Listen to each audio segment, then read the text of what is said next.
My most sincere greetings to everyone and welcome to DS English.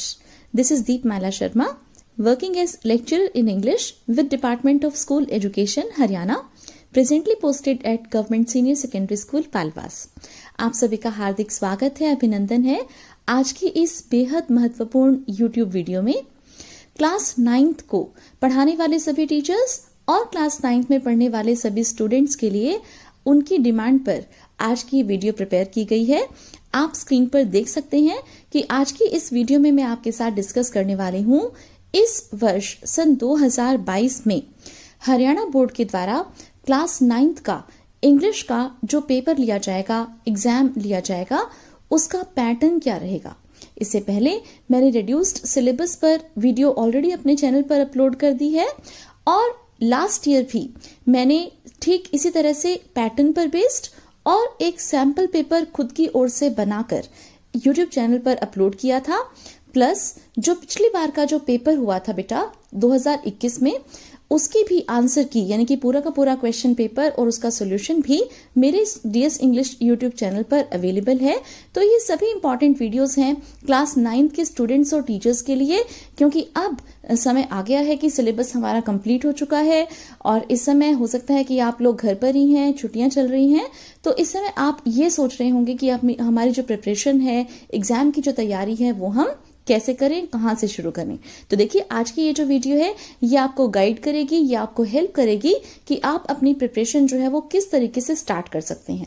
तो इससे पहले कि मैं इस वीडियो को स्टार्ट करूं, मैं आपको ये खुशखबरी दे दूं कि ठीक पिछले वर्ष की तरह से इस वर्ष भी हरियाणा बोर्ड ने अपने पैटर्न को एज इट इज रखा है।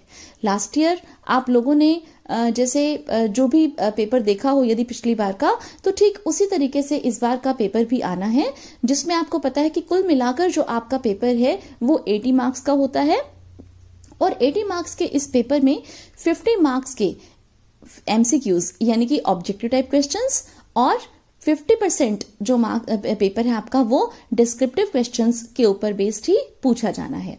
कहने का क्या मतलब है कि 80 नंबर में से 40 नंबर के एमसीक्यूज आएंगे और 40 नंबर के आपके लॉन्ग क्वेश्चंस आएंगे, जिसमें से 2 नंबर के, 3 नंबर के और 5 नंबर के क्वेश्चंस पूछे जाने हैं।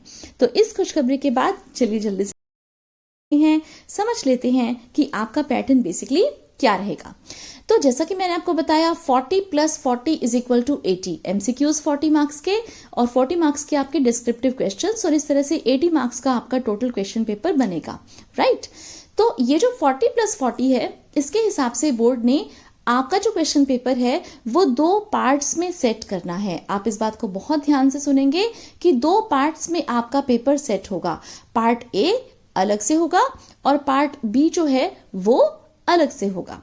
सबसे पहले जैसे आप एग्जामिनेशन हॉल में जाएंगे, आपको पार्ट ए जो है वो दिया जाएगा और वो आपका बेस्ड होगा सब्जेक्टिव क्वेश्चंस पे, डिस्क्रिप्टिव क्वेश्चंस पे, यानी कि जिन प्रश्नों के उत्तर आपको लिखने होते हैं 1 वाक्य में, 2 वाक्य में, 3 वाक्य में या कई वाक्यों में, राइट। तो डिस्क्रिप्टिव क्वेश्चंस पर बेस्ड आपका पार्ट ए होना है और उसमें कौन सा क्वेश्चन कितने मार्क्स का किस तरीके से पूछा जाएगा आपके सामने स्क्रीन पर है, आप देख सकते हैं। Serial number, question type, number of questions, इस तरीके से। तो फर्स्ट क्वेश्चन जो है सबसे पहले आप देखिए, उसके 2 पार्ट्स आप के सामने आएंगे और पार्ट ए और पार्ट बी फर्स्ट क्वेश्चन के, जिसमें से फर्स्ट क्वेश्चन ए पार्ट में आपसे जो टॉपिक्स पूछे जाने हैं वो हैं advertisement, report, story, paragraph, interview, conversation, message और पोस्टर। ये सभी जो क्वेश्चंस हैं ये आपने प्रिपेयर करने हैं। बेसिकली देखा जाए तो ये वाला जो फर्स्ट क्वेश्चन है ये आपका राइटिंग स्किल्स पर बेस्ड है, राइट। और इन सभी टॉपिक्स में से नंबर ऑफ क्वेश्चंस यहाँ पर लिखा हुआ है 1, यानी कि इंटरनल चॉइस भी आएगी, ओके, क्योंकि 5 नंबर का क्वेश्चन है और 5 नंबर के क्वेश्चन में हमेशा हमें इंटरनल चॉइस मिलती है। इंटरनल चॉइस का मतलब होता है कि कोई भी 2 क्वेश्चंस होंगे। फर्स्ट क्वेश्चन के ए पार्ट में कोई भी 2 क्वेश्चंस होंगे। 2 क्वेश्चन किन किन टॉपिक पे बेस्ड हो सकते हैं, ये जो टॉपिक्स आपके सामने लिखे हुए हैं इनमें से कोई भी एक क्वेश्चन और दूसरा क्वेश्चन, ओके। यानी कि हो सकता है कि एडवर्टीजमेंट और रिपोर्ट पूछ लें या स्टोरी और पैराग्राफ पूछ लें, ठीक है, मैसेज और एडवर्टीजमेंट पूछ लें, ओके। तो इस तरह से क्वेश्चंस आपके हो सकते हैं। 2 क्वेश्चंस होंगे, 2 में से आपको करना कितने हैं क्वेश्चंस? जी हाँ, आपको केवल एक क्वेश्चन करना है उन 2 में से। कितने मार्क्स का होगा? 5 मार्क्स का, यानी कि क्वेश्चन नंबर 1A पार्ट जो है आपका वो होगा 5 मार्क्स का, जिसमें आपको ये सभी टॉपिक्स में से कोई भी 2 टॉपिक आएंगे, 2 टॉपिक में से आपको किसी भी एक पर अपनी राइटिंग स्किल का क्वेश्चन अटेम्प्ट करना है। I think it is clear to you. Move on to the next question. Question number 1 का ही एक और पार्ट होगा आपके पास, दैट इज पार्ट बी। और पार्ट बी में आपके पास फिर से 2 क्वेश्चंस आएंगे और वो एप्लीकेशन और लेटर पर बेस्ड क्वेश्चंस होंगे। हो सकता है कि दोनों एप्लीकेशंस आ जाएं, हो सकता है कि दोनों लेटर्स आ जाएं, और ये भी हो सकता है 99% तो यही चांसेस हैं कि एक एप्लीकेशन आ जाएगी और एक लेटर आ जाएगा, और उन दोनों में से आपको कोई भी एक क्वेश्चन करना है अगेन ऑफ 5 मार्क्स। सो इस तरह से क्वेश्चन नंबर 1 जो है आपका वो राइटिंग स्किल्स पर बेस्ड हो गया, और ओवरऑल जो राइटिंग स्किल्स है इस तरह से हम देख सकते हैं कि 10 मार्क्स की आपसे पूछी जानी है, जिसमें से 5 नंबर का एप्लीकेशन या लेटर लिखना है और 5 नंबर का आपको advertisement, report, story, paragraph, interview conversation, message, poster में से कोई भी एक टॉपिक करके आना है। Move on to the second question. Second question जो है आपका पार्ट ए की बात हम कर रहे हैं, जो कि आपका पहला पेपर होगा, पहला क्वेश्चन पेपर होगा सब्जेक्टिव क्वेश्चन पर बेस्ड। तो उसमें से दूसरा जो प्रश्न आपका पूछा जाएगा राइटिंग स्किल्स का होने के बाद, वो आपका होगा मेन रीडर में से ऐसे टाइप क्वेश्चंस। यहाँ ETQ की फुल फॉर्म है ऐसे टाइप क्वेश्चन। ओके, तो मेन रीडर का मतलब क्या है? जी हाँ, आपके लिए है बिहाइव। आपकी बिहाइव वाली जो टेक्स्ट बुक है वो आपकी मेन रीडर बुक है, और बिहाइव में से आपसे लॉन्ग क्वेश्चन एक पूछा जाना है। तो 2 क्वेश्चंस होंगे अगेन बिहाइव में से, जितने भी चैप्टर्स हैं उन पर बेस्ड 2 क्वेश्चंस आपसे पूछे जाएंगे। लॉन्ग क्वेश्चंस होंगे ये, इसका मतलब उनके जो मार्क्स हैं वो मिलेंगे आपके 5 मार्क्स। 2 क्वेश्चंस में से कोई भी एक क्वेश्चन आपने ऐसे टाइप क्वेश्चन बिहाइव की बुक पर बेस्ड करके आना है। Come to the third question. Third question भी जो है आपका वो भी बिहाइव पर ही बेस्ड होना है। मेन रीडर में से VSA लिखा हुआ है। VSA का मतलब very short answer type questions, और ये जो क्वेश्चंस हैं ये आपको टोटल 4 करके आने हैं, और हर एक क्वेश्चन जो है आपका वो 2 नंबर का होगा। तो यहाँ पर भी बेटा आपको इंटरनल चॉइस डेफिनेटली मिलेगी, क्योंकि कभी भी ऐसा नहीं होता कि बोर्ड आपको चॉइस ना दे। 4 क्वेश्चंस करने हैं। हो सकता है कि आपसे बिहाइव में से very short answer type questions वाले इस क्वेश्चन नंबर 3 में 6 क्वेश्चंस दे दिए जाएं, 5 क्वेश्चंस दे दिए जाएं, 7 क्वेश्चंस भी इवन आपको मिल सकते हैं। एंड उनमें से आपको कितने करने हैं अटेम्प्ट? केवल 4। हर एक क्वेश्चन कितने नंबर का होगा? जी हाँ, 2 नंबर का। और इस तरह से बिहाइव में से जो VSA है very short answer type questions हैं, ये हो गए आपके 4 2 8 मार्क्स के। Now come to the fourth question. Fourth question आपका पोएट्री पर बेस्ड होगा, और पोएट्री में से SAQ means short answer type question होंगे। शॉर्ट आंसर टाइप क्वेश्चन का क्या मतलब है कि वेरी शॉर्ट आंसर से तो ये बड़ा होगा, इसका आंसर लिखना आपने थोड़ा सा लॉन्ग बनेगा, लेकिन ETQ यानी कि ऐसे टाइप क्वेश्चन से थोड़ा सा छोटा, क्योंकि इसी तरह से इसके मार्क्स भी असाइंड हैं। तो मार्क्स जो असाइंड है वो है यहाँ पर 3 मार्क्स। और क्वेश्चंस कितने करने हैं आपने पोएम्स में से? बिहाइव वाली पोएम्स में से 2 क्वेश्चंस करने हैं। अगेन यहाँ पर आपको इंटरनल चॉइस मिलेगी। हो सकता है कि पोएम्स में से 3 क्वेश्चंस पूछ लें, 4 क्वेश्चंस पूछ लें, और उनमें से आपको अटेम्प्ट करनी है केवल 2 क्वेश्चंस, और हर एक क्वेश्चन का के नंबर होंगे 3। तो इस तरह से हो गए अपने 2 3 6 marks. Come to the fifth question. Fifth question आपका सप्लीमेंट्री रीडर में से होगा। अब सप्लीमेंट्री रीडर वाली बुक कौन सी है आपकी? आप जल्दी से मुझे कमेंट सेक्शन में लिखकर बताइए कि कौन सी है, और वैसे अभी मैं भी थोड़ी देर में बताऊंगी आपको। सप्लीमेंट्री रीडर वाली बुक है आपकी मोमेंट्स, राइट? तो मोमेंट्स वाली बुक में से जो क्वेश्चन आपका आना है, 5th क्वेश्चन आएगा, और अगेन ये भी ऐसे टाइप क्वेश्चन होगा। ऐसे टाइप क्वेश्चन के लिए आपको पता ही है कि 2 क्वेश्चंस आएंगे सप्लीमेंट्री रीडर बुक यानी कि मोमेंट्स में से, और उनमें से कोई भी आपको एक क्वेश्चन करना है, और ये भी आपका कितने मार्क्स का रहेगा? 5 मार्क्स का। फिर से जैसे 6th क्वेश्चन है आपका, 6th क्वेश्चन भी आपका मोमेंट्स पर ही बेस्ड होगा, और very short answer type question इसमें पूछे जाएंगे।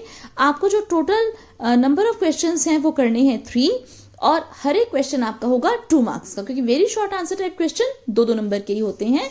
3 क्वेश्चन आपने करके आने हैं, और डेफिनेटली आपको इसमें भी internal choice will be provided, और 5 क्वेश्चन हो सकते हैं, 5 में से कोई भी 3 करने आपको आ सकते हैं।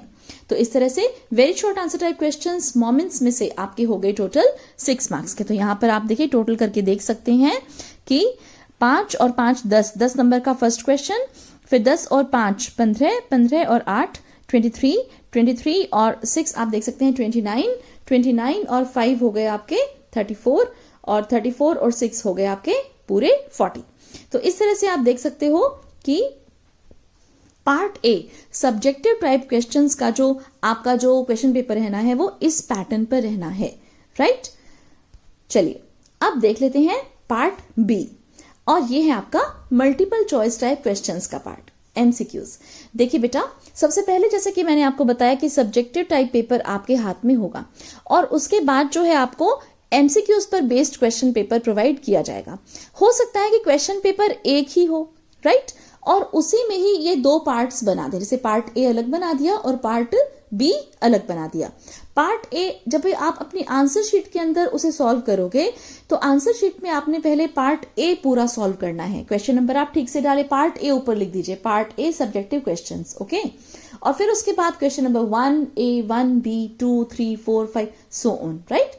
जहां पर भी आपका पार्ट ए खत्म हो जाए आंसर शीट में बेटा, उसके बाद आप पार्ट बी लिख दीजिए बड़ा बड़ा, चाहे तो आप पेज भी बदल सकते हो, पीटीओ जरूर लिख देना, प्लीज टर्न ओवर, जैसे हम पेज के नीचे लिखते हैं जब भी नेक्स्ट पेज पर काम करते हैं, और ऊपर लिख देना part B, okay, part B MCQs करके लिख देना। और फिर उसके बाद यहां पर सीरियल नंबर डाल के पार्ट बी केवल अटेम्प्ट करना। क्वेश्चंस को मिक्स बिल्कुल भी मत करना, टीचर को चेक करते समय बहुत असुविधा होती है, राइट। तो देखिए यहाँ पर पार्ट बी जो है, अब आपने पूरा का पूरा पार्ट ए सॉल्व करने के बाद पार्ट बी उठाना है। पार्ट बी में आपके सामने किस किस तरीके के क्वेश्चंस होंगे आप यहाँ से देख सकते हैं। और एक और रिक्वेस्ट मैं करना चाहूंगी, इस समय तो क्लास 9th के स्टूडेंट्स इस वीडियो को देख रहे हैं, 10th 11th 12th के लिए भी जैसे मैं वीडियो बनाती हूँ, तो सभी स्टूडेंट्स से मैं ये जरूर कहना चाहूंगी कि बेटा आप डीएस इंग्लिश चैनल पर मेरी बनाई हुई कोई भी वीडियो देखते हो तो आप अपने साथ अपनी कॉपी और पेन जरूर लेकर बैठा करो। हो सके तो इंग्लिश की ही कॉपी ले लिया करो, ओके। यदि आपके टीचर कोई काम करा रहे हैं इंपॉर्टेंट तो अलग बात है, अदरवाइज पीछे के जो पेजेस हैं वहां पर, या कोई भी आपकी इंपॉर्टेंट जो भी डायरी है, नोटबुक है, उसमें आप इसे नोट डाउन कर लिया करो, क्योंकि इतने सारे इंपॉर्टेंट पॉइंट्स मैं आपको वीडियो बनाते बनाते भी बता देती हूँ। बहुत सारी ऐसी बातें होती हैं जो एग्जाम पॉइंट ऑफ व्यू से इंपॉर्टेंट होती हैं, बहुत सारे ऐसे पॉइंट्स, क्वेश्चंस जब भी मैं फ्लो में होती हूँ और मतलब आपको बता रही होती हूँ तो बहुत सारी ऐसी चीजें निकल आती हैं। तो एंड इवन ये भी जो जिस चीज के ऊपर बेस्ड ये वीडियो मेरी बनी हुई है, ये भी चीज आपके लिए बहुत इंपॉर्टेंट है, and this is really going to help you a lot while you prepare for your exams, okay. तो इनको नोट डाउन जरूर कर लीजिए। अब यहाँ पर देखिए एमसीक्यूज पर बेस्ड जो है फर्स्ट क्वेश्चन जो है आपका वो किस तरीके का होगा, 2 अनसीन पैसेजेस आउट ऑफ 3 पूछे जाएंगे। यानी कि अनसीन पैसेजेस कौन सा क्वेश्चन होता है ये आपको पता ही है, इसमें आपको पैसेजेस दिए हुए होते हैं, इस तरह के पैराग्राफ्स हो सकते हैं जो आपने कभी भी नहीं पढ़े, राइट। तो इस तरह के 3 पैराग्राफ आपको मिलेंगे, 3 पैसेजेस मतलब आपको मिलेंगे, 3 एक्सट्रैक्ट्स होंगे और उन पर बेस्ड क्वेश्चंस के आंसर आपने करने हैं। उन 3 में से कितने पैसेजेस के करने हैं, जी हाँ 2 अनसीन पैसेजेस आउट ऑफ 3। और नंबर ऑफ क्वेश्चंस कितने हो गए, अब देखिए एक जो पैसेज है उसमें से 5 क्वेश्चन आपने करने हैं, दूसरे पैसेज में से भी 5 क्वेश्चंस करने हैं, तो टोटल आपके जो नंबर ऑफ क्वेश्चंस हैं वो हो गए 5 + 5 10, और हर एक क्वेश्चन के लिए आपका 1 नंबर असाइंड है, तो यहाँ पर टोटल जो आपके मार्क्स हो गए वो हो गए 10। यानी कि 3 पैसेजेस मिलेंगे आपको फर्स्ट क्वेश्चन में, एमसीक्यूज पर बेस्ड होंगे जो, और उनमें से कोई भी 2 आपको अटेम्प्ट करने हैं, carrying 10 marks, okay. Come to the second question. Second question आपका बेस्ड होगा ग्रामर पर, ओके। एंड ग्रामर में आप देख सकते हैं कि कौन कौन से टॉपिक्स आपसे पूछे जाने वाले हैं। आपके सिलेबस में ये सभी टॉपिक्स हैं basically, punctuation, articles, tenses, conjunctions, reported speech, modals, subject verb concord, any 6 items may be asked with internal choice। अब इन सभी टॉपिक्स में से कोई भी 6 टॉपिक्स आपसे पूछे जाएंगे और इंटरनल चॉइस के साथ पूछे जाएंगे। मैं आपको बताती हूँ किस तरीके से पूछा जाता है क्वेश्चन। इसमें देखिए ये कह रहे हैं कि 6 आइटम पूछे जाने, 6 टॉपिक्स कवर अप करेंगे ग्रामर के, इनमें से कोई भी 6 हो सकते हैं। पहली बात तो ये है, यानी कि आपको अगर ग्रामर में पूरे मार्क्स लाने हैं तो आपको इन सभी टॉपिक्स को जो भी आपके सिलेबस में दिए हुए हैं बहुत ही अच्छे से प्रिपेयर करना है। सभी की वीडियोस मेरे चैनल पर अपलोड है, आपको पता ही है, तो आप इजीली उनको देखकर अपनी ग्रामर की तैयारी बहुत अच्छे से कर सकते हो। और उन वीडियोस के अंदर भी मैंने वो सभी इंपॉर्टेंट पॉइंट्स बताए हैं जहां जहां पर जो है क्वेश्चन जो है वो बोर्ड पॉइंट ऑफ व्यू से इंपॉर्टेंट है, राइट, या फ्रीक्वेंटली किसी भी कंपैरेटिव एग्जाम में वो क्वेश्चन पूछे जाते रहे, तो उन पॉइंट्स को मैंने बहुत अच्छे से हाईलाइट किया है। बहुत अच्छे से आप वीडियो देखिए, प्रिपेयर कीजिए। 6 आइटम्स में से 3 क्वेश्चन जो है वो हर एक टॉपिक पर पूछे जाएंगे, तो 6 3 = 18। टोटल क्वेश्चंस आपके सामने सेकंड क्वेश्चन में ग्रामर पर बेस्ड होंगे 18, और उन 18 में से आपने टोटल जो 15 क्वेश्चंस है उनको अटेम्प्ट करना है। और इसमें कई बार ये मेंशन होता है इंस्ट्रक्शंस में कि आप ओवरऑल 15 क्वेश्चंस कर सकते हो पूरे 18 में से, या फिर कई बार ऐसा भी होता है कि हर एक क्वेश्चन में से आपने 3 पार्ट्स होंगे, 3 में से कोई भी 2 पार्ट करने हैं। तो इस तरह से भी आपका 2 पार्ट या 3 पार्ट इस तरह से होते हैं। लेकिन मोस्टली जो है अब क्या करते हैं कि 18 में से कोई भी 15 क्वेश्चंस आप कर सकते हैं। तो इस तरह से ये चॉइस आपको मिलेगी। एंड ये भी जो है आपके मार्क्स कितने होंगे, 1 नंबर का होगा, और 15 क्वेश्चंस आपने इसमें से टोटल करके आने। देखिए मेरी तो यही सलाह है, बीइंग अ टीचर मैं आपसे यही कहूंगी कि आप 18 के 18 क्वेश्चंस करके आना। जितने भी क्वेश्चंस आपको ऑप्शन में मिले आप सभी को अटेम्प्ट करके आना, बस क्वेश्चन नंबर आप बिल्कुल ठीक डाल के आना। ओके, अपनी मर्जी से आपने क्वेश्चन नंबर को चेंज नहीं करना कि आपको बाद वाला क्वेश्चन अच्छे से आता तो आप उसका नंबर उठा के पहले ले आओ। No, serial number can never be changed. Okay, तो जो क्वेश्चन पेपर में सीरियल नंबर है आप उसी के हिसाब से चलो। अभी तो चलो 9th क्लास में हो आप लोग, टीचर फिर भी थोड़ा बहुत ध्यान दे लेते हैं कि चलो ठीक है हमारे बच्चे हैं, क्यों उनको फेल किया जाए। लेकिन बोर्ड में यदि आप इस तरह से करके आओगे तो कोई नहीं देखने वाला, कोई नहीं सुनने वाला। फिर आप ये मत सोचना कि हम करके तो सारा ठीक आए थे, हमारे मार्क्स इतने कम कैसे आए। तो never change the serial number of the question paper. Okay, हाँ जी, अब देखिए थर्ड क्वेश्चन पे आ जाते हैं। थर्ड क्वेश्चन आपका 2 कॉम्प्रिहेंशन पैसेजेस फ्रॉम बिहाइव पर बेस्ड है, यानी कि आपके बिहाइव में से 2 पैसेजेस आपने करने हैं। बिहाइव वाली टेक्स्ट बुक में से जो भी आपके चैप्टर्स हैं उनमें से कोई भी 2 पैसेजेस आपको सॉल्व करने हैं, और 5 + 5 मार्क्स के होंगे ये। और यहाँ पर भी मोस्ट प्रोबेबली मुझे ऐसा लगता है कि 3 पैसेजेस आने चाहिए, और 3 में से कोई भी 2 आपने करने हैं, क्योंकि यहाँ पर मेंशन नहीं है तो हम पक्का नहीं कह सकते, हो सकता है केवल 2 ही आ जाए और उन दोनों को ही आपने करना हो। राइट, तो यहाँ पर मार्क्स हो गए उनके। ओके, आपको पता है कि 5 हर एक क्वेश्चन का जो मार्क है वो है 1। 2 पैसेज करोगे, 5 + 5 10 नंबर हो गए आपके टोटल। बिहाइव के जो चैप्टर्स हैं उन पर बेस्ड कौन से वाले क्वेश्चंस होते हैं ये याद दिलाऊं आपको? जी हाँ, वही वाले क्वेश्चन जिसमें आपने चैप्टर पढ़ रखा होता है, उसी में से वो पैसेज कोई पूछ लेते हैं। और फिर उसके बाद क्वेश्चन आता है name the chapter from which this lines have been taken, name the author of the chapter, name the writer of the chapter. Right, तो इस तरह से आप सभी चैप्टर्स के नाम, उनकी स्टोरी या जो भी कुछ बात उसने बता रखी है वो, प्लस उनके ऑथर या राइटर का नाम बहुत ही अच्छे से याद करके जाना। अब ठीक इसी तरह से 4th क्वेश्चन में आपका आना है पोएम्स में से 1 एक्सट्रैक्ट फ्रॉम पोएम्स। हो सकता है कि इसमें भी आपको इंटरनल चॉइस ना मिले, क्योंकि इसमें इतना ही मेंशन्ड है कि 1 एक्सट्रैक्ट फ्रॉम पोएम्स। जितनी भी पोएम्स है आपकी बिहाइव वाली बुक में, उसमें से कोई भी एक स्टेंजा आपको सॉल्व करना है। किस हिसाब से कि स्टेंजा पर बेस्ड क्वेश्चंस आपसे पूछे जाएंगे। राइट, 5 नंबर का ही होगा ये, 5 ही क्वेश्चंस आएंगे, एक ही स्टेंजा पूछा जाएगा, एक स्टेंजा आपने करना है। सभी पोएम्स में से कोई भी एक स्टेंजा आएगा।